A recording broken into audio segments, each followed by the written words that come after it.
পরিবার নিয়ে কোথায় গিয়ে দাঁড়াবো আপনি কি আন্দাজ করতে পারছেন? কিরে বাবা, কি হয়েছে তোর? বাবা, বাবা সব শেষ হয়ে গেল বাবা, সব নষ্ট হয়ে গেল।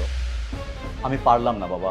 সমস্যার সমাধান হয়, কি হয়েছে সেটা আগে বলবি তো আমাকে। এত টেনশন করছিস কেন? আর এত লাউড কথা বলার দরকারটা কি?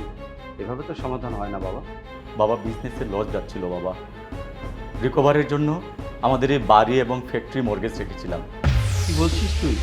হ্যাঁ বাবা, ভেবেছিলাম হ্যান্ডেল করতে পারবো, কিন্তু পারলাম না বাবা।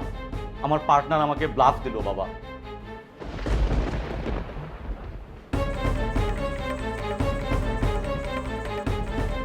কি হবে এখন? হয়তো আমাদের এই বাড়ি এবং ফ্যাক্টরি ছেড়ে দিতে হবে বাবা। চিন্তিত ভরা আমার এই বাড়ি, আমার এই সংসার,